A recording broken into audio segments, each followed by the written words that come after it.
Hey guys, welcome back to LezPlay. We are back for Robert's third date, because we're pretty hyped about him. Heck yeah! I don't know if we've done this. Are we about to see Amanda crying? No. I wonder if Amanda's still awake. That kid needs some sleep. As I pass her room, I can hear a faint sound, but I can't make out what it is. I get a little closer. Oh, is she crying? Yeah. Is she crying? Okay. Okay. Not right now! Okay, well, we've done this part before, and it always makes us sad because we love our daughters so much. We'll see you back when we get to Robert's date. Boopity bop bop. We are back for Robert's small date 3. There he is, our little cutie pie handsome man. He's so handsome. Are you sure this is your dream, Daddy? Hell yeah, he is! I can't commit. Screw Craig. Really? I love Robert. Really? Way more than Craig? Way more. Huh. His personality, man. Yeah, he does fit the It's funny. personality, Funny. like if you hadn't ended up with me, you probably would have ended up with someone like Robert, like a Robert. bad boy. You would have ended up with Robert, you would have ended up with this fictional character. I think so. Oh my god. I haven't spoken to Robert since that night we drove out to his thinking spot. He seemed unusually somber then. Like more so than the usual amount of somber that Robert is, which is already a lot. I've been thinking about him and hope he's doing okay, but I've been a little reluctant to reach out to him. Cayume. Guess who's getting their drink on tonight? I take a look at my Tadbook messages. There's a flurry of them from Robert. Guess. It's you. Also me, but mostly you. Yeah, dude. I type back to Robert. Robert, buddy, tonight we ride. Yes! Meet me at Jim and Kim's at 8 p.m. Not that I'm unappreciative, but I think this is the first time that Robert's given me more than an hour's warning before hanging out. Amanda! Amanda pops her head into the hallway. Music I don't recognize blaring from her room. Huh. What's up? I'm hanging out with Robert later tonight. Okay, cool. Rob, who is my friend. I have friends. I'm happy for you, Dad. You will enjoy my company, Amanda. Dad, I'm so happy for your continued development as a human being. What are you listening to? Sad shit. Amanda, wait. I don't give a fuck anymore! Do that one. Do that one. Amanda, you know what? You're an adult now. I gave it an earnest effort for all 18 years of your life. Go forth and swear. Fuck yeah! Let Amanda say censored! Cute. I really hope I don't regret this later. Amanda goes back into her room and turns up the volume to her sad shit. We're gonna go drink. Oh, we're I already put here. on my going out coat and walk over to Jim and Kim's. I spot Robert leaning against the brick wall smoking a cigarette. As I get closer, I realize he looks a little different. Cleaner, I guess. He took a bath for us. It actually seems like he combed his hair and his clothes. Oh my god! He took a bath for us? That's so Is that all sweet. it takes? Yeah. Oh my god, I've been trying too hard. Hey. Take a shower just for me? I'm working on my relationship with existence. We both stand there for a second and don't say anything. Robert finishes his cigarette and abruptly goes inside. I follow him. By the time I get inside, Robert's already at the bar ordering 2 whiskeys. I spot a booth in the back and claim it for us. Robert slides in and hands me a glass. To us! Here's to us. And all the property damage and petty larceny that we may commit tonight. We clink whiskeys, and I watch him sip his, rather than his traditional approach, of slamming the whiskey back as quickly as possible. So what's the plan for tonight? Us making out. Hit some other bars, maybe grab some pizza. I think that'll kill some time before we go burn down that old abandoned house in the woods. It's definitely not as fun if it's abandoned. Hey. Mary pops over the back of the booth, a glass of wine in her hand. She punches Robert in the shoulder. Where was my phone call? Sorry, figured you were busy sinking your teeth into some poor sap. I am. He's right here. I look around the booth to see a guy sitting across from her. He waves meekly. You replacing me with the new kid? Mary, I can never replace you, whether I wanted to or not. Mary leaves her booth and slides in next to Robert. The guy she was sitting with looks mildly relieved. She eyes Robert's clean-pressed clothes up and down suspiciously. What? Do you got a court date coming up? Looks handsome. I think he cleans up nicely. Oh, pump the brakes, kid. I blush a little. Aww. Seriously, though, what's up with you? Robert stares down at his drink, suddenly looking serious. I don't know. It's Pappy. Doctor says it's, what, cirrhosis of the liver? I told that old bag of bones to quit it with the sauce, but it's all he's ever known, especially since Ma's gone. That's why I invited you out tonight. Just didn't want to be alone. Oh, come on. Cayube, don't be an asshole. You know the one thing Robert doesn't joke about is his Pappy. Whoops. They're giving him 2 months. I gotta help him straighten out his affairs. Robert, I'm so sorry. Robert takes a long look at his whiskey, eyeing it in the dim glow of the bar's lights. I look at his life, then I look at mine. And I know history is just doomed to repeat itself. Oh my god. I'm just kidding. He's retired with a new girlfriend, and I'll look up. They watch the sunset every night. Probably screw like donkeys. Aren't rabbits the ones who screw a lot? Oh, sorry. Didn't realize you were an expert on which animals screw a lot. Come on. Please stop saying the word screw. Robert finishes his drink and slides it away from him. He gets up out of the booth. Me and Cayube are gonna hit the bricks. You coming with us? Mary casts one last glance at the sad sap she's been hunting down and downs the rest of her wine in one gulp. This place is dead anyways. Hey. We exit the bar and find the typically empty street filled with a small crowd of people. At the front is a guy with a really deliberate attitude and bad posture. He carries a lantern that shines up his face for dramatic effect. What's going on? Looks like it's one of those walking ghost tours. They do that in this part of town all the time. I've always wanted to do one of those. You know all of the stories are fake, right? Oh. Pretty much all of my stories are fake. This is research. Robert makes a beeline towards the back of the group. He turns around when he notices that I'm not following him. Come on. We can't just crash it, can we? Don't be such a square, Cayube. He's a cube. Let's act like you belong. Robert sidles up to the group tour. I reluctantly fall into step behind him. Well, here goes nothing. Oh, I cannot do another voice. Tour Master Quinn? Hey, hey! It was in this place in 1694 that the most infamous witches' trials were held. To date, we do not know if the people who were burned at the stake were actually witches, but it is widely reported that their ghosts still haunt this hapless dive bar to this very day. It was actually 1692. What? And the site was over by the coffee shop down the road. I'm sorry, who are you? Daniel Mixtricus, ghost historian. And this is my colleague, Dr. Please reference. Okay. Dr. Loomis, paranormal investigator extraordinaire. We're touching America's most haunted locations as research for a new book. You may have seen our guest cameo on Paranormal House Hunters Extreme Edition. A couple of people in the group start nodding. Man, Robert's good at this. Are you guys part of the group? I don't remember seeing you at the first stop. We like to keep a low profile. Easier to catch ghosts that way.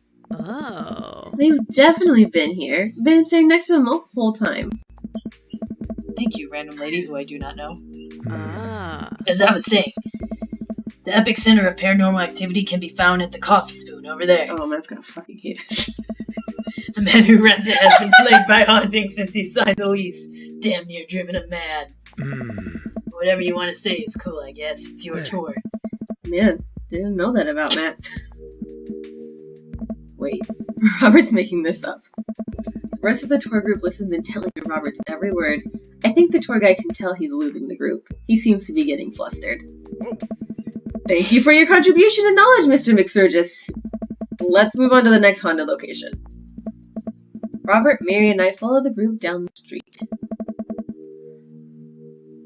That tour guide's shirt is cool. Yeah, everyone in the group gets one if we make it to the final location. I turn to Robert and grab him by the shoulders. I need that shirt! Well, guess we're in this for the long haul then. Just follow my lead. Don't arouse too much suspicion, and we'll have cool ghost shirts in no time. Oh my god, he's like, we're gonna do this because my babe needs a shirt. Babe wants his ghost shirt, babe's getting a ghost shirt. Oh. Baby! Our group arrives at an old, decrepit, colonial-style house. Hey! Ah! A quick pause on the tour. My name is Quinn, but most people on the Ghost Tour call me Tour Master Quinn. I'm a DJ, trivia master, and part-time actor. Whoa. I do private ghost hunting events, birthday parties, MC bar mitzvahs, and perform traditional... Whoa.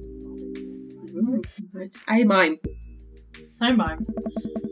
Tour Master Quinn gives out headshots to all of us. His resume is on the back. Stage combat experience. Anyway, here's a little bit of history for you all. This was the home of noted American author Dorothy Pembridge, whose prose was wildly popular in the late 19th century. It was in the attic of this very home where she wrote such classics as The Diaries of Victoria Mistress, Lady Fitzwilliam's Courtship, and The Ghost of Sea Captain Reginald Barclay. Hello, please. She unfortunately died of consumption shortly after the turn of the century, but several people have reported that on some nights you can see a light from the attic where the ghost of Miss Pembridge continues work on her latest bestseller.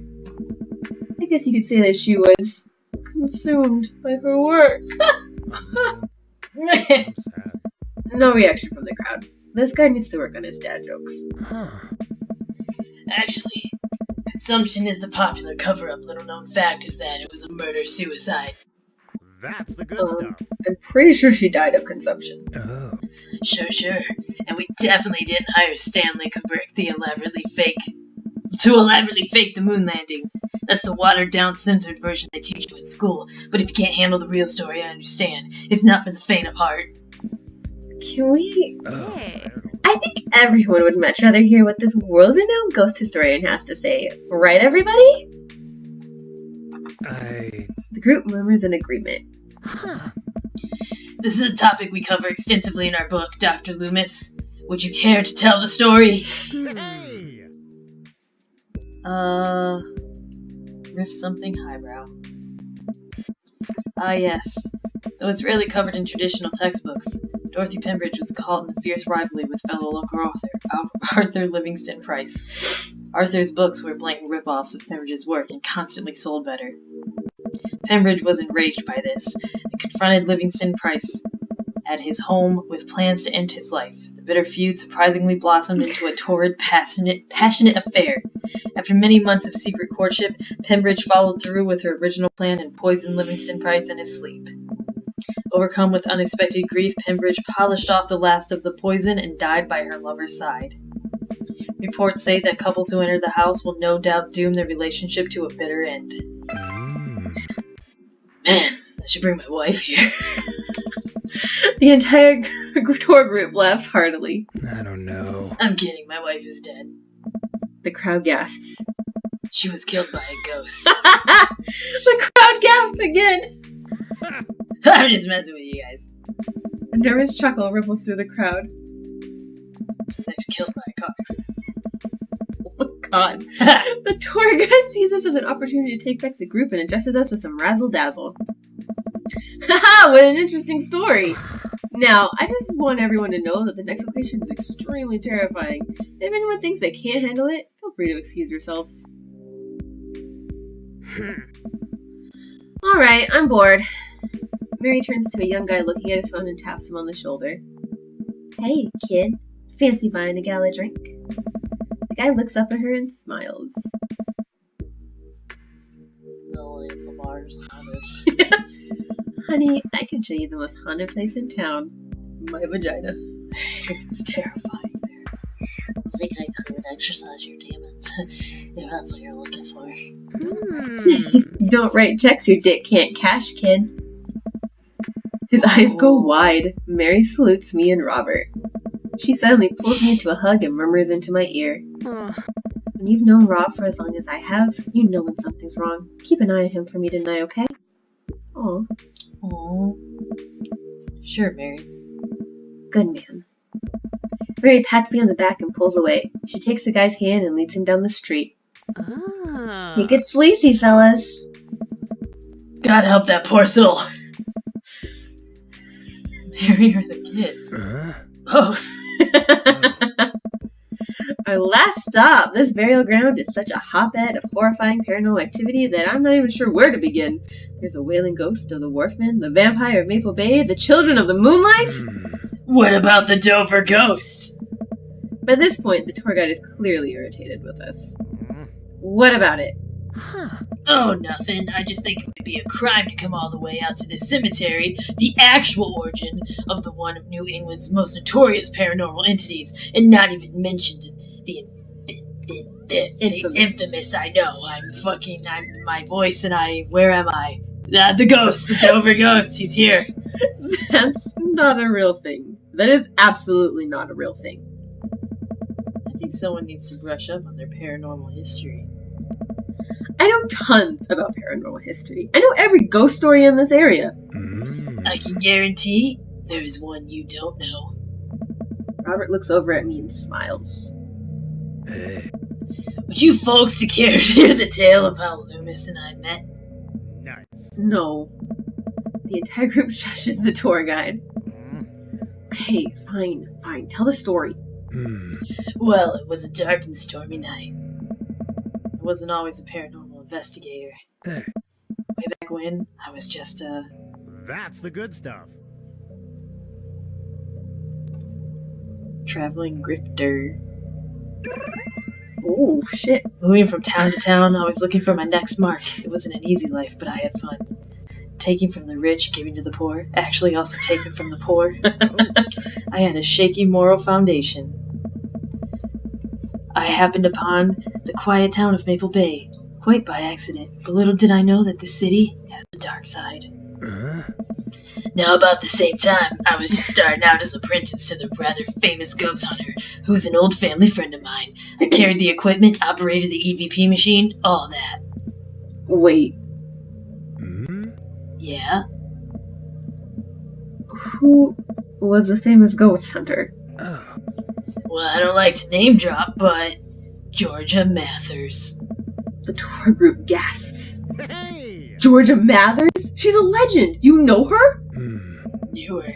Amazing woman. Died mysteriously. Miss you, Georgie. I... Anyway, we were in Maple Bay investigating some reports of strange lights and sounds coming from the cemetery late at night. Now, we had been warned by the old crypt keeper that this place was highly dangerous, but Georgia was never one to shy away from an adventure. We camped out here in the center of the cemetery for 3 nights straight. We endured your so-called wailing watchmen. Wailing ghost of the Wharfman. Whatever. Your stupid vampire was just a teenager in a mask with the Dover ghost. Man, tell him, Loomis. So, there I was, just walking back to my hotel after a long day of... let's see... Working a couple of short cons. Classic pigeon drop scam, putting out feelers from a rip deal. I was going to steal a baby, probably. Would have made me rich. I found myself walking past this very cemetery. Now, I was never a very superstitious man, but something seemed off. I could hear some sort of commotion happening deep within the graveyard, and I felt compelled to investigate. Oh? And thank God you did. Georgia and I were conducting a seance in the mausoleum. At first, things were pretty normal, but after about an hour, everything went south. Playing back the EVP meter, we were able to hear a single word. Really? Run. The air suddenly went cold. Something was very, very wrong. I just knew we weren't alone.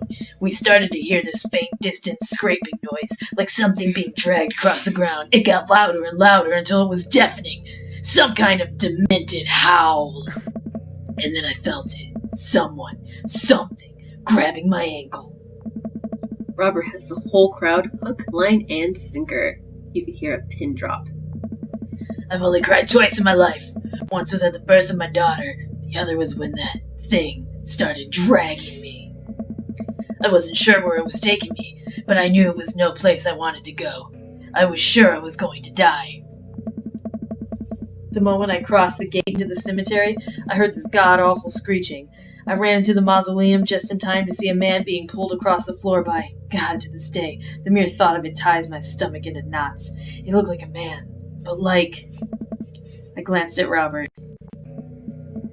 Like someone who didn't know what a man was supposed to look like tried to put one together.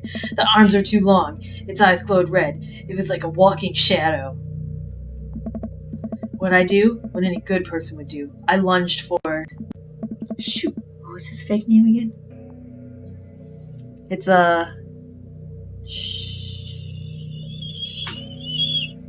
don't want to fuck this one up. Hold on.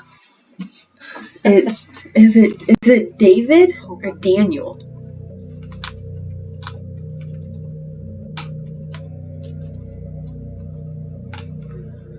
Don't do it. Hold on.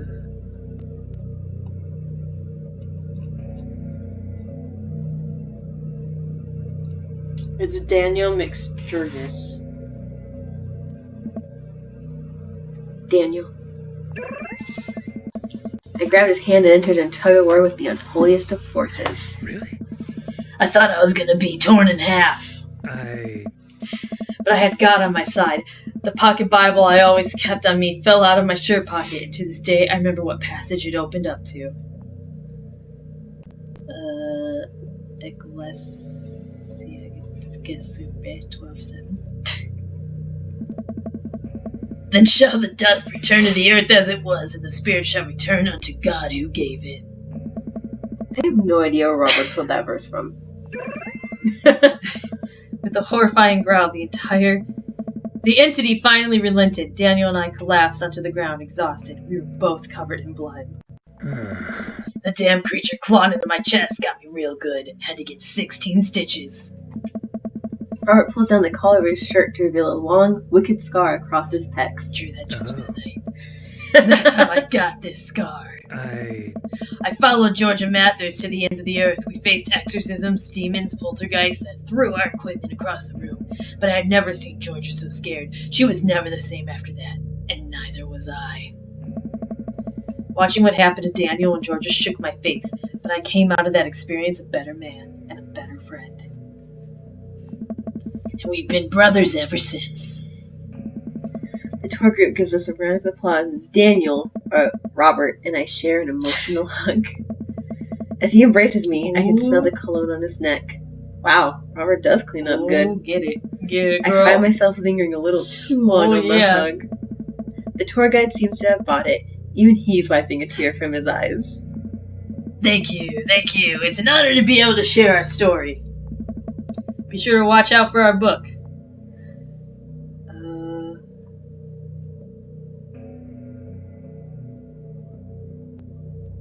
I saw a demon. The shocking true story of seeing a demon. Yep. Robert has to suppress a laugh at that one. Well, I think you both definitely earned your t-shirts. The tour guide hands us a coveted t-shirts. He then slips us both his business card and leans in close. If you guys are ever in need of a professional actor, balloon animal artist, Elvis impersonator, or nude model, please don't hesitate to contact me. Sup? You got it, buddy. After a couple of tourists take selfies with us, we split away from the group and walk home. That was incredible. I really can't believe they bought all that. I didn't know you had it in you, Cayube. Excuse me, Dr. Loomis. That bit about the pocket Bible was aces, although giving the Dover ghost glowing red eyes was a little cliche. And the Kubrick conspiracy theory bit wasn't? All part of the character. Well, we got the shirts out of it. We arrive in the front of Robert's house. Wanna have a drink? Yes. You trying to poison me, dude? You trying to poison me, bro? I know where this goes, small. I know the steps. 1 second, I'm sipping delicious aged scotch. The next, I foam it at the mouth, and you've taken over the throne. Long live the king, baby. Hey. Oh, there's his house! It's disgusting. Robert leads me inside. I can't help but think about what Mary said to me. Robert did seem a little bit off, but that completely disappeared when we were joking around with the ghost tour. Oh, this is a really gross home. There's so much alcohol. It's like Betsy's house. I don't know. He's hard to read. While I'm thinking, I hear claws skittering across the floor. Oh god, it's his pit bull. I'm about to be torn to shreds. I shut my eyes tight and brace for impact. Betsy! Hey, be nice! I don't feel anything but tiny paws scratching at my shoes. I open my eyes. Oh my god! Betsy? Mm-hmm. Oh my god! Robert's dog jumps away from me, running around in circles and sniffing Robert's leg. He pats her on the head. Hey, that's not a pit bull. This is the cutest, dumbest Boston Terrier I've ever seen. Betsy, you're not a pit bull? And you weren't taken by the Dover ghost? Betsy's made of tougher stuff than that. Ain't you, girl? Betsy rolls over for some well-deserved belly rubs. I just keep a picture of a large pit bull in my wallet in case of emergencies. Comedic emergencies. We make our way to Robert's living room. For a quiet man with arguably the oldest pickup truck that can be legally driven, this place is amazing. There are sleek, modern appliances throughout the room, with a big flat TV screen mounted on the wall. He has shelves upon shelves of DVDs. He wasn't lying about really being into cinema. He pours us both glasses of whiskey from a well-stocked bar in the corner, while Betsy curls up on a pile of cushions. So, how did you really get that scar? And don't tell me you got it fishing for Alaskan king crabs in the Bering Sea or something. You trained me too well. Robert laughs and takes a sip of his drink. My daughter and I were riding our bikes. I hit a rock, flew over the handlebars, and then we went to the hospital. And that's it. So he does have a kid. Yeah. Hey. Not a very interesting story. I've never heard you talk about your daughter. Well, I have one. That's her. He points at a picture on the wall of a very serious little girl with dark eyes. Yep, it's definitely Robert's daughter. How old is she? 25, 26, not too sure. Does she live around here? Huh? No, Belle lives back home in Brooklyn. Works at some new media online magazine thing. Makes buckets, though. I don't know. He suddenly seems really serious. I probably shouldn't press him about it. Hey. You like Sinatra? Santana. Santana? Fucking Jesus. Yes. Ah. Great. Robert puts on Santana, then takes a seat on the couch next to me. He suddenly downs his drink in one gulp. Hey, are you alright? So. Robert leans in and kisses me, the taste of whiskey burning my lips. I'm surprised at first, but slowly relax into his arms. He pulls away slightly, his lips barely brushing against my mouth. I am now. Oh my god. I can't say anything. I'm just managing a sigh. Robert leans in again, kissing me harder. He pulls my bottom lip between his teeth and bites lightly, sliding a hand under my shirt. My heart pounds on my chest as he lies us both down on the couch. He kisses a trail down my neck, his teeth grazing my skin. Get out of here! Get out of here, dingus! Ah! I just... wait. It's not that. Robert bites down and I have to stifle a moan. Stop! Robert stiffens up and pulls away. No biting? No, I'm more than okay with that. Hey. Something's up. Robert runs a hand through his hair and looks away. I'm fine. I've just been kind of stressed out. Tired. Not a big deal. Should we... Don't. Push it. Listen, I want this as badly as you do, but I know something's wrong. I need to make sure that you're okay. Robert stares at the ground. You don't know me that well, Cayube. I'm not a good person. He takes a deep breath. I spent my whole life only taking and taking and taking, and now here I am, an old broken man sitting on top of a pile of everything I've ever taken, alone. But I want to know you. You don't have to keep hiding behind fake stories and acting like you don't have feelings. He He sighs heavily. I don't know. It's Val. She's visiting tomorrow. She wants to patch things up. Aww. Are you... I'm sorry, but is this a bit... No. When was the last time you saw her? 3, 4, I think. Months? Years? I sit up straight. Jesus, Robert. What happened between you two? I don't want to talk about it. Robert and I sit in silence, neither of us wanting to look at each other, both of us unsure of what to do next. Fine.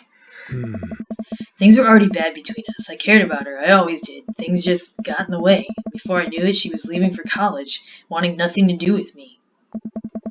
Marilyn and I moved out here to settle down. We thought it would help us get away from all the distractions, all the money, the drinking. But temptation gets to you.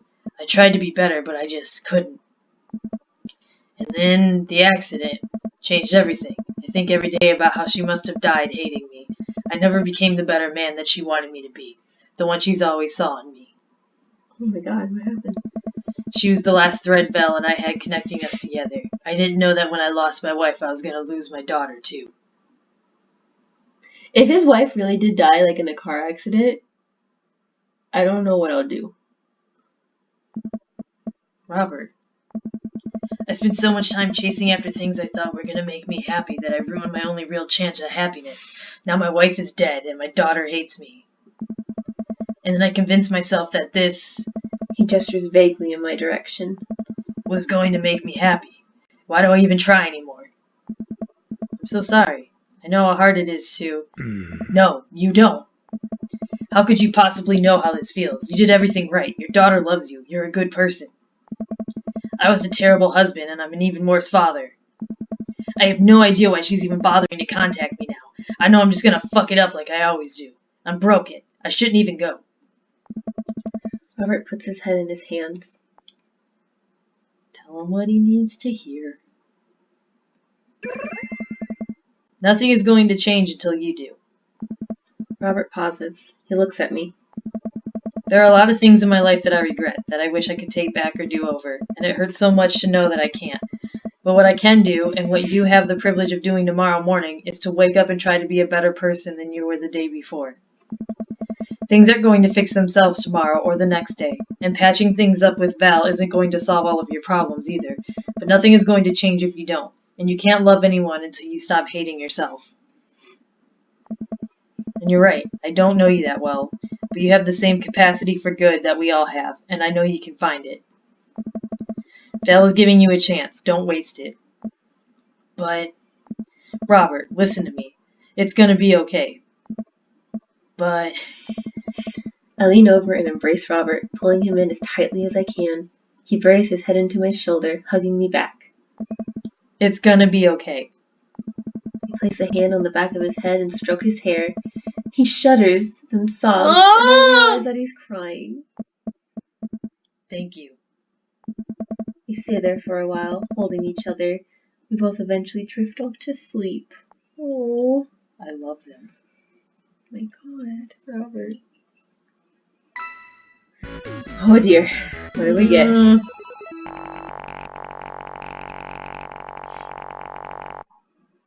Oh. That was really special. Aww. We got an A! Yeah, Robert is like a lot easier than Craig and Matt were. Like, we had to redo a lot of their dates because we didn't do great. Fucked up. Now we gotta get back to the party and all that. Achievement unlocked. Nice, Dad. Oh yeah. We did it. That's so cute. Okay, guys, we're gonna do a quick time jump so that way we can get to the part where Robert comes in, because we have done this last little Amanda party like 8 times already. Yep. Well, we're just ready to finish Robert's route. We've been recording this one all in one day, so ready to be done. BRB. And then I'll just cut it out because, yeah, this always takes a while. I wonder what his picture is. Oh, God. Well, we're definitely getting the good ending. Well, yeah, we did awesome. That was so sweet and sad. I love him. He definitely beats Craig. For me. Yeah? For me, he does. What about you? Does he beat Craig for you? Well, I think Craig was really cute, but like once you do get into everyone else's He group, wasn't that interesting. He's not. He's pretty boring. Everyone else's stories are more intricate and stuff. And his is just like, what up, dude? Right, like, I mean, he's just... I mean, I guess he's the most normal, I guess. Like, his wife isn't dead or... Well, again, too, I guess it's because you guys were friends before, so you don't have this thing of, like, trying to meet them and figure out who they are, because you already knew who Craig was. It's true. So... We're back. Sort of.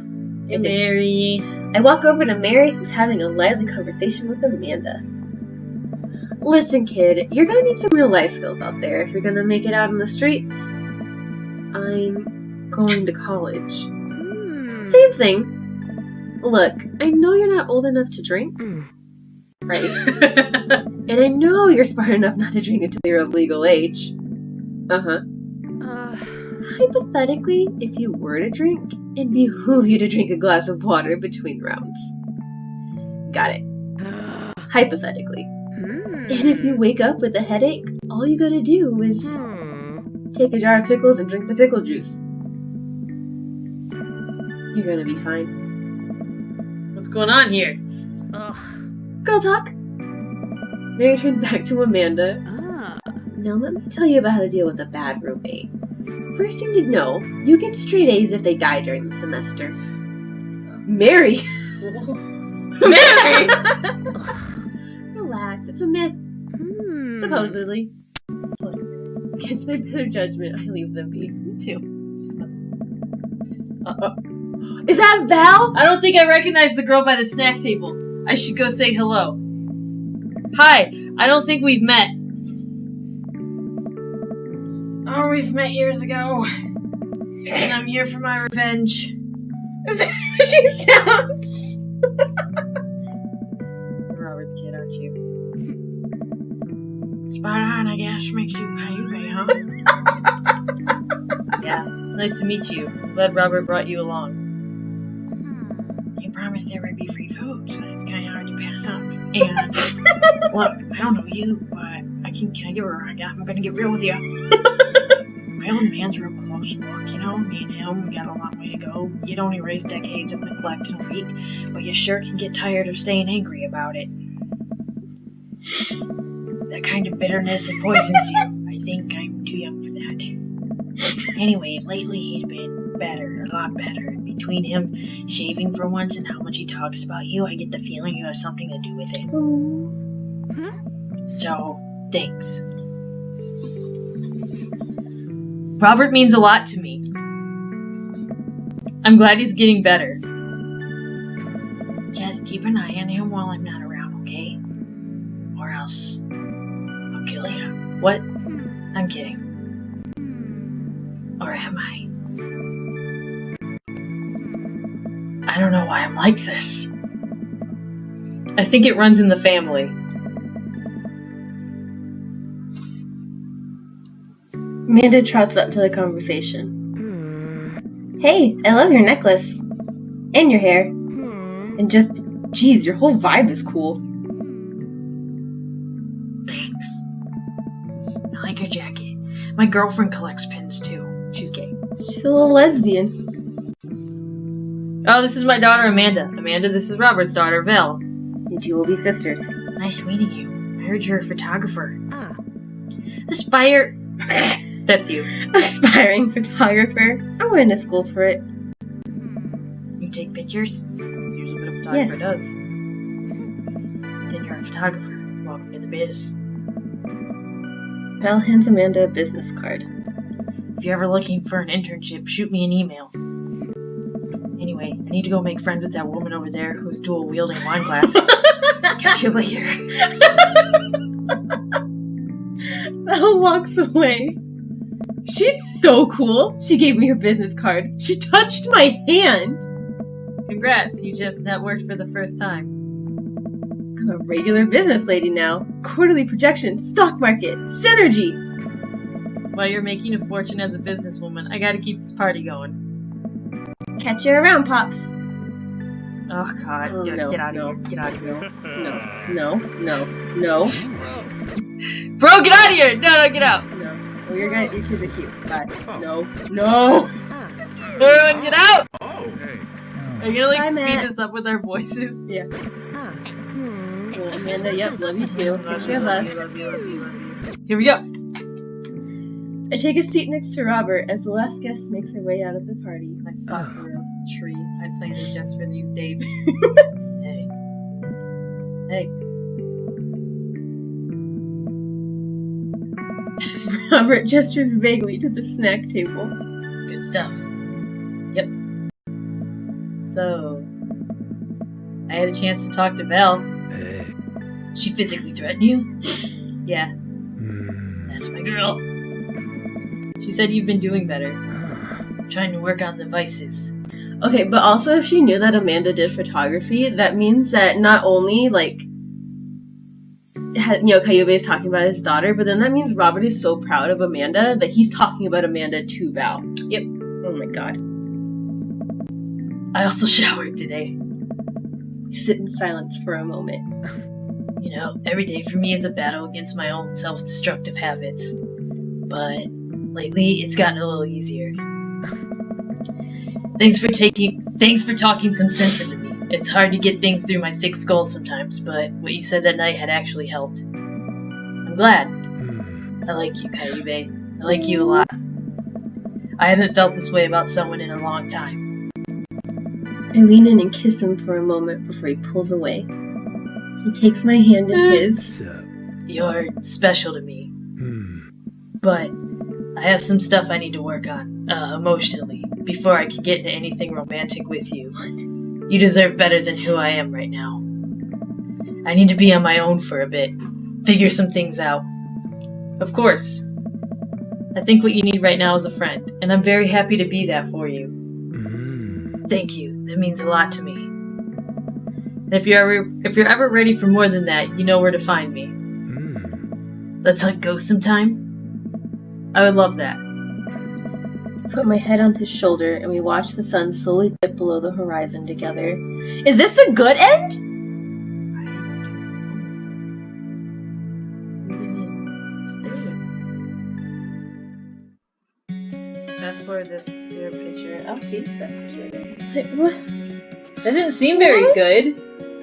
You kind of just Dumped us.